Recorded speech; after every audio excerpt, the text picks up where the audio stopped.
पाकिस्तान की कहानी अपने बच्चों को जो है आपने जरूर सुनानी है। আপনি কি জানেন পাকিস্তানের সামরিক শক্তি এখন কতটা অপরাজেয়? আপনি কি কখনো কল্পনা করেছেন একজন সেনাপ্রধানকে গ্রেপ্তার করা বা বিচার করা অসম্ভব হতে পারে? এবং সবচেয়ে বড় প্রশ্ন, গণতন্ত্র কি এখানে পুরোপুরি হারিয়ে যাচ্ছে?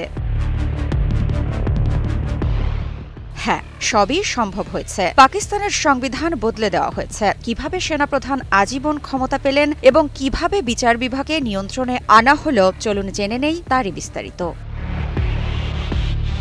সম্প্রতি বিবিসির বরাতে জানা যায়, পাকিস্তানে যা ঘটে গেছে এটা শুধু আইন বা প্রশাসনের খেলা নয়, এটা ক্ষমতার পুনর্বিন্যাস, ইতিহাসের চোখে চোখ রাখার মুহূর্ত।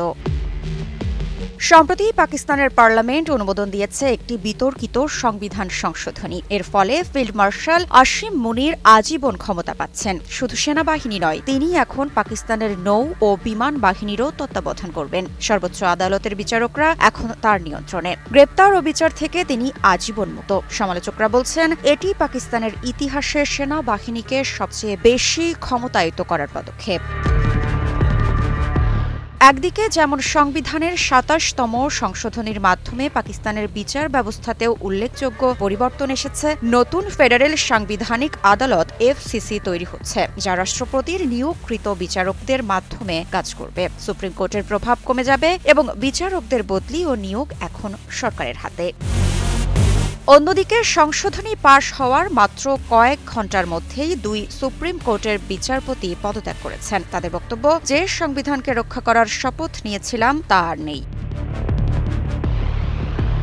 ওয়াশিংটনের উইলসন সেন্টারের দক্ষিণ এশিয়া ইনস্টিটিউটের পরিচালক মাইকেল কুগেলম্যান জানিয়েছেন, এই সংবিধানের সর্বশেষ ইঙ্গিত সম্ভবত পাকিস্তান এখন হাইব্রিড সিস্টেম নয়, বরং পোস্ট হাইব্রিড অবস্থায় আছে। বেসামরিক সামরিক ভারসাম্য এখন বিলুপ্ত। সাংবাদিক ও মানবাধিকার কমিশনের সহ সভাপতি মুনিজা জাহাঙ্গীর জানান, সামরিক বাহিনী এবং বেসামরিক নাগরিকদের মধ্যে ভারসাম্য নেই। ক্ষমতা সম্পূর্ণভাবে সেনাবাহিনীর দিকে ঝুঁকে যাচ্ছে।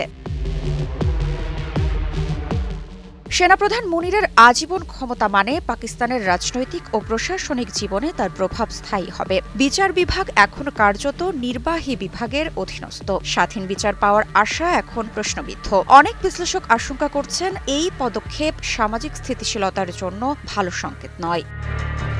এখন প্রশ্ন, পাকিস্তান কি আসলেই একটি পোস্ট হাইব্রিড রাজনৈতিক অবস্থায় প্রবেশ করেছে এবং সাধারণ নাগরিকরা কি নিরাপদ, ন্যায়সঙ্গত বিচার ও গণতান্ত্রিক অধিকার পাবে? এই প্রশ্নের উত্তর সময় দেবে। কিন্তু একটা বিষয় নিশ্চিত, পাকিস্তানের রাজনৈতিক মানচিত্রে আজ এক যুগান্তকারী পরিবর্তন হয়েছে।